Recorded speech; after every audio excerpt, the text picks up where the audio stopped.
Olá, você que está conosco, mais um programa Eureka, Eureka Enem.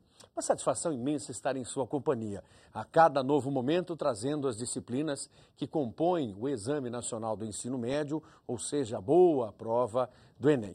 Estamos sendo transmitidos pela Paraná Educativo, sinal aberto e, evidentemente, pela TV Paulo Freire, que é responsável direta por este projeto, pelo projeto Eureka.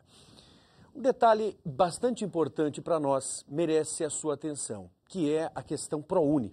Evidentemente, já há algum tempo o Enem vem se dedicando efetivamente às bolsas do ProUni. E aqui a informação preciosa. Dia 14 de julho é o prazo final para você remeter as suas respostas, o questionário socioeconômico. Veja, isso é básico, é fundamental. Você não pode deixar de enviar. Por quê? Porque através dos dados socioeconômicos, que será possível fazer a avaliação e efetivar estas bolsas, uma vez que existe a integralidade delas e a parcialidade delas. Dependendo do quê? Dependendo da renda familiar. Se a renda familiar atinge algo em torno de um salário mínimo e meio, ou seja, pouco mais de R$500, é possível sim obter essa bolsa integral. Se a renda familiar por pessoa atinge mais do que 3 salários mínimos, até 3 salários mínimos, aí sim existe a bolsa parcial. Esse parcial é 50%. Então você precisa estar bem atento para isso, porque se houver interesse pelo ProUni, se já está havendo todo esse processo, não se pode agora perder a data. Então, 14 de julho, já durante a semana, isso acontecendo com vocês. Um outro aspecto curioso, antes de nós entrarmos em biologia especificamente, que é a nossa primeira disciplina de hoje, é você ter em mente que as bolsas para o ProUni vêm a atender um pressuposto fundamental, que é a inserção do aluno da escola pública no ensino superior. Nós vamos falar sobre isso no segundo momento. Agora você fica com a biologia. E olhando para a biologia, especificamente para o professor Geraldo. Um grande abraço ao amigo Geraldo e ele estará abrilhantando o nosso momento com a biologia. Assista conosco. Meus amigos, olá, mais uma vez, que bom estar com vocês, aqui o professor Geraldo de Biologia. O nosso tema de hoje é doença. Vamos falar um pouquinho de doença parasitária, que com certeza estará no seu Enem deste ano. Mas para eu falar de doença parasitária, como podemos se não sabemos o que é saúde? Pense bem, o que é saúde? Vamos observar na nossa enquete o que as pessoas andam pensando sobre saúde? Você tá bem. Saúde física, saúde mental. Assim. Exercício, boa alimentação e acho que alegria, né? Também traz saúde pra gente. Bem-estar, você estar de bem, né, com a vida, acho que essa é a saúde. Além disso, aí no lado da alimentação, né, dormir bem, né, se vestir bem, acho que essa é a saúde. Bom, saúde é tá bem corporalmente, espiritualmente, intelectualmente, né? Tudo isso em conjunção. É bem-estar físico e mental. Que é a saúde? É tudo. Agora que você já ouviu a opinião de diversas pessoas sobre o que é a saúde, escute bem o que diz a Organização Mundial de Saúde. Saúde é o bem-estar físico, psíquico e social. Assim sendo, há diversos tipos de doença. Por exemplo, doenças hereditárias, doenças por carência, doenças parasitárias, doenças degenerativas e, por que não dizer, até doenças sociais modernas causadas pela alta competição e pelo estresse. Então você se pergunta, mesmo eu tendo saúde, o que tem a ver algum brasileiro doente comigo?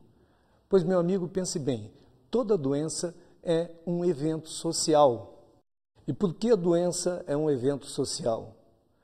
Toda doença acaba por comprometer todo o desenvolvimento do país. Imagine, por exemplo, um indivíduo adulto doente. Ele terá sua capacidade de trabalho diminuída, comprometendo a produtividade da empresa, comprometendo a qualidade de vida da família e todo o desenvolvimento do país. Imagine, portanto, se ele depender também do sistema público de saúde? Quem paga a conta dessa doença? Eu, você, todos nós. Todo o país sai perdendo.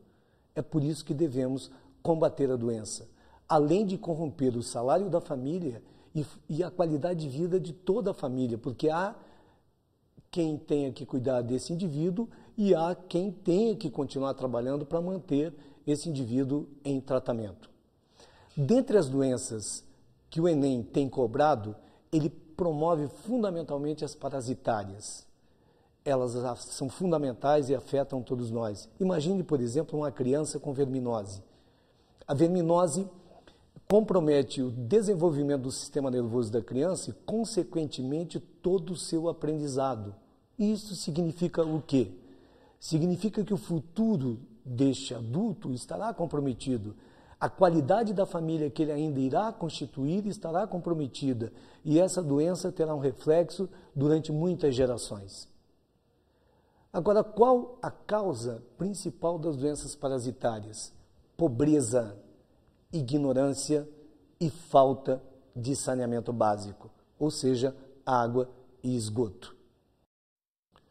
As doenças parasitárias são provocadas por micro-organismos como vírus, bactérias, fungos e protozoários, além dos vermes. Eu quero chamar a atenção, olha bem, guarde 3 aspectos das principais doenças que você vai se preparar para o Enem. Primeiro, qual é o agente causador? Segundo, os sintomas da doença. E terceiro, a profilaxia. Aí você me pergunta, mas o que é isso? Profilaxia é o conjunto de medidas para evitar ou para restringir o alastramento das doenças. Qualquer doença que seja cobrada, esses 3 aspectos serão comentados. Agora observe o quadro no seu vídeo. Das viroses, doenças provocadas por vírus, eu acredito que nesse ano o sarampo é uma doença importante, a AIDS sempre aparece, porque é uma epidemia mundial, e lembra bem do rotavírus e da gripe aviária. Doenças provocadas por bactérias, eu acredito na tuberculose como a doença do ano, além de olhar a cólera e a leptospirose. No caso de fungo, raramente vai cair.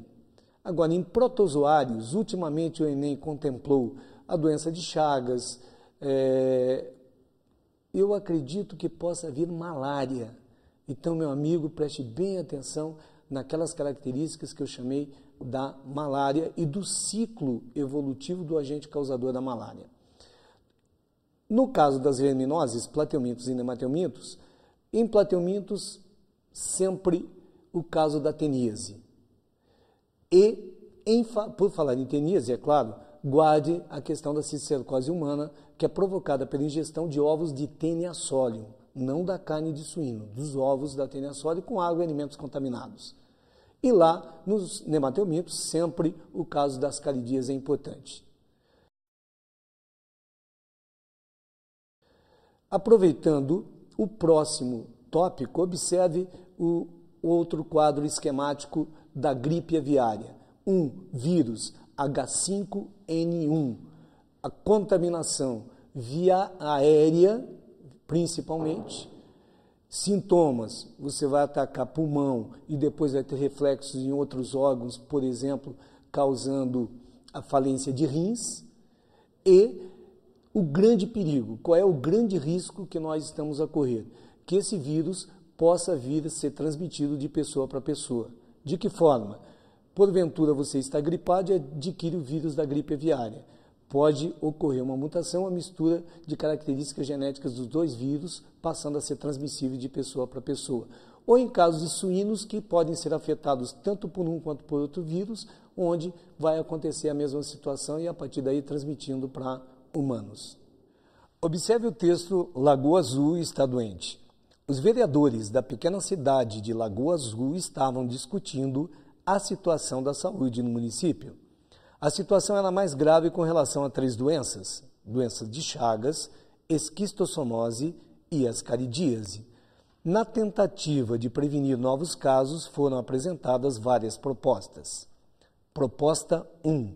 Promover uma campanha de vacinação. 2. Promover uma campanha de educação da população com relação a noções básicas de higiene, incluindo fervura de água. 3. Construir rede de saneamento básico. 4. Melhorar as condições de edificação das moradias e estimular o uso de telas nas portas e janelas e mosquiteiros de filó. 5.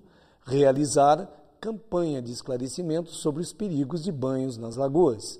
6. Aconselhar o uso controlado de inseticidas. 7. Drenar e aterrar as lagoas do município. Questão 12. Em relação à esquistossomose, a situação é complexa, pois o ciclo de vida do verme que causa a doença tem vários estágios, incluindo a existência de um hospedeiro intermediário, um caramujo aquático, que é contaminado pelas fezes de pessoas doentes. Lembre que, para a correção de um texto, você deve julgar todos os itens e saber jogar com eles. Vamos analisar essa questão para você treinar bem. Alternativa A. Fala em 1 e 6. Onde está o erro? Primeiro, 1, não há vacinação em relação à esquistossomose. Segundo, campanha de vacinação não elimina o agente causador nem o transmissor, impede a doença. E quando fala em 6, controlar inseticidas. Ora, o agente causador é um verme e o hospedeiro intermediário é um molusco. Não tem razão de usar inseticida. Se você eliminou 1 e 6, automaticamente eliminou as alternativas B, que tem 1, a C, que tem 6, e D, que tem 1 e 6. 4, fala em melhorar condições de edificação. Essa é uma medida preventiva em relação à doença de Chagas e não esquistossomose. Restaram as alternativas 3 e 5, letra E. 3 fala em rede de saneamento básico, que impede com que a pessoa doente passe para frente o agente causador da doença. E 5, que fala em campanha de esclarecimento em relação a lagoas contaminadas. Evidentemente, se a pessoa não for a uma lagoa contaminada, ela não pega o agente causador da doença.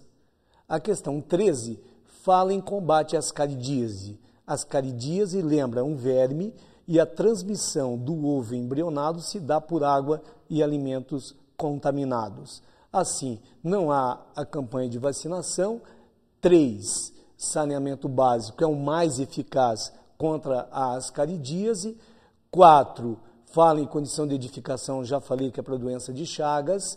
5 é em relação à esquistossomose. E 6, eu não vou usar inseticida contra um verme. Eu vou matar o cara que tem um verme, né? Logo, resposta alternativa B.